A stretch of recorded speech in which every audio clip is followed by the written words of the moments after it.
This happened to Vivian in 2009. She was working at a small restaurant, serving food and sometimes helping with prep. Back then, food delivery wasn't as common as it is now. Most orders came by phone, and there were no delivery zones. Besides regulars, plenty of customers who lived farther away would call in. Since all the servers were women and only Vivian knew how to ride the owner's scooter, she often handled deliveries. One rainy day, business was slow. The owner, a kind man, turned down several phone orders, worried about Vivian's safety. Eventually, he unplugged the phone entirely. Grateful, Vivian and the others decided to stay. They didn't want the owner to lose money. They spent the evening chatting and snacking until past 10 p.m. The rain had stopped, but it was already late. "Let's clean up and go home," the owner said. Just as Vivian plugged the phone back in, it rang. A woman ordered a beef burger and a seafood pizza to be delivered to a place called Genesis Gardens, which was quite far. Despite the hour, Vivian took the order and set out on the scooter.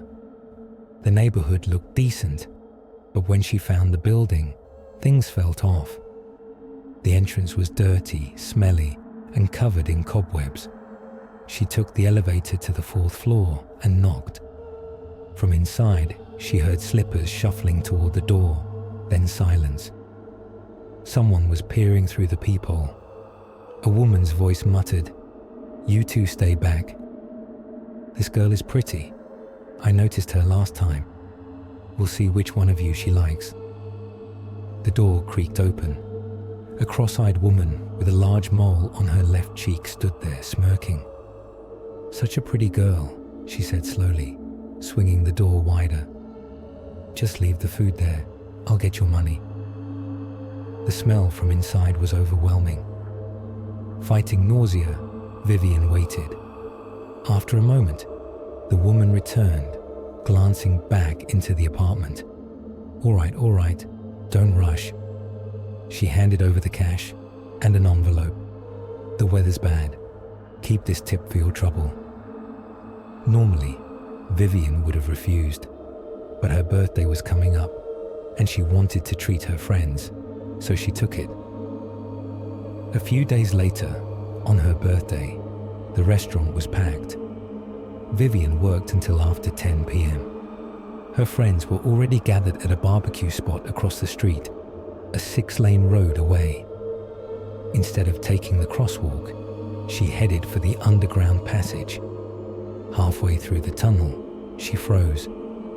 A man was swaying down the steps on the other side, head tilted back, hands on his hips, moving like a jerky puppet. As his face came into view, her blood ran cold. His eyes were tiny, set far apart, almost at his temples. His nose was nothing but 2 dots, like a sketch. His mouth stretched ear to ear, lips thin and cruel. Terrified, she turned to run, but behind her stood another man. His face looked like a distorted dartboard, features clustered together, lips puckered. The two began circling her, laughing wildly, pulling her hair, tearing at her clothes. She broke free, scrambling up the nearest stairs without looking back. They didn't follow quickly, just hopped and swayed. She emerged near the barbecue place. Her friends rushed over. "Vivian, what's wrong? Why are you crying?"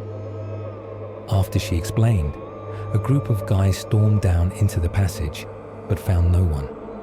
Instead, they encountered the cross-eyed woman from before, holding 2 dolls. She glared at Vivian. "You pretend to be innocent. Look at these rough friends of yours." Then she turned and left. Later, the woman called the restaurant, demanding Vivian return the money. The owner agreed just to end it. "I'll handle it. Leave her alone." In 2011, the restaurant closed. At the farewell dinner, the owner finally told Vivian the truth. When he went to return the money, no one answered. A neighbor said the family had mental issues. They'd all disappeared long ago. No relatives ever came. He left the envelope under the doormat. No one ever called about it again, and no one ever bothered Vivian after that.